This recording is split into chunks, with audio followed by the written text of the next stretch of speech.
ఎడారిలో సెలయేర్లు. మార్చి 10. నీతిమంతుడైన వాడు విశ్వాస మూలముగా జీవించును. హెబ్రీలు 10:38. మన మనస్సులో ఏదో ఉప్పొంగుతున్నట్టు అనిపిస్తేనే మనలో నిజమైన విశ్వాసం ఉందని అనుకుంటాం. కానీ ఆహ్లాదకరమైన మనోభావాలు, సంతృప్తి చెందిన మానసిక స్థితి, ఇవన్నీ క్రైస్తవ జీవితంలో కొన్ని భాగాలు మాత్రమే. శ్రమలు, పరీక్షలు, సంఘర్షణలు, పోరాటాలు ఉన్నా కూడా వాటిని దురదృష్ట పరిణామాలుగా పరిగణించకూడదు. అవి మనం క్రమశిక్షణలో ఉండటానికి సాధనాలే. ఈ విభిన్నమైన పరిస్థితులన్నిటిలోనూ క్రీస్తు మన హృదయంలోనే ఉన్నాడని మర్చిపోకూడదు. మనం ఆయనకి విధేయులుగా ఉన్నంతకాలం మన మానసిక స్థితి ఏదైనా సరే ఆయన మనతోనే ఉన్నాడు. ఇక్కడే చాలామంది తప్పటడుగు వేస్తుంటారు. విశ్వాసం వల్ల కాక స్వంత తెలివితేటల సాయంతో సాగిపోవాలనుకుంటారు.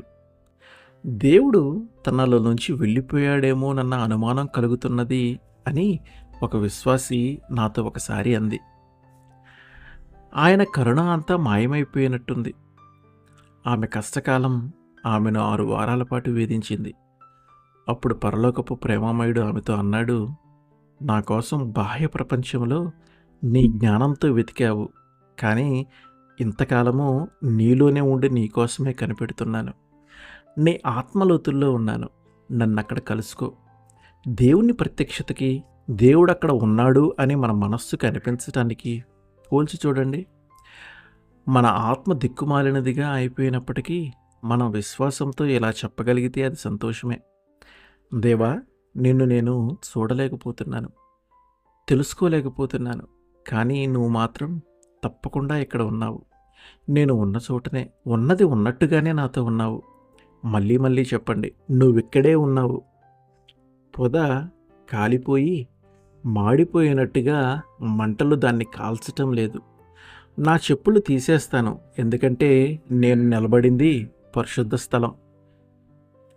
నీ ఆలోచనలు, అనుభవాలపై కంటే దేవుని వాక్కుపై, శక్తిపై ఎక్కువ నమ్మకముంచు. నీ బండ క్రీస్తే.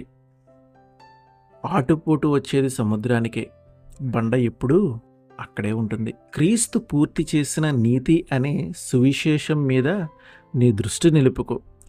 యేసును చూసి ఆయనపై నమ్మకముంచు. ఆయన ద్వారా జీవాన్ని పొందు. అంతేకాదు, ఆయన చూస్తూ ధైర్యంగా నీ తెరచాపలెత్తి జీవన సాగరంలోకి ప్రయాణం కట్టు. అపనమ్మకపు నౌకాశ్రయంలో ఉండిపోకు, లేక నీడలో బద్ధకంగా నిద్రపోకు. క్రైస్తవ జీవితం అంటే నీ అనుభవాల్ని తలపోసుకుంటూ కూర్చోవటం కాదు. ఒడ్డున కట్టి ఉన్న జీవిత నౌకను, లోతులేని నీటిలో నిరుపయోగంగా ఉన్న దాని విశ్వాసపు చుక్కానేని, ఆ బురద నీటిలో అటూ ఇటూ పొర్లాడుతూ ఉన్న నిరీక్షణ అనే దాని లంగరను చూస్తూ విచారంగా కూర్చోకు. నౌకను లోతుల్లోనికి నడిపించు. తెరచాపను గాలికి వ్యతిరేకంగా ఎత్తిపట్టు. పొంగిపొరలే జలరాశుల్ని పరిపాలించే దేవునిపై నమ్మకం ఉంచి సాగిపో. పక్షులు ఎగురుతూ ఉంటేనే క్షేమంగా ఉంటాయి. అవి నేలకి దగ్గరగా వచ్చి తక్కువ ఎత్తులో ఎగిరితే వలలకు అందుబాటులో వచ్చి చిక్కుకుపోతాయి. మనం మానవానుభూతుల్లోనే కొట్టుమిట్టాడుతూ ఉంటే 1000 రకాలైన నిస్పృహలు, అనుమానాలు, శోధనలు, అపనమ్మకాలు చుట్టుకుంటాయి.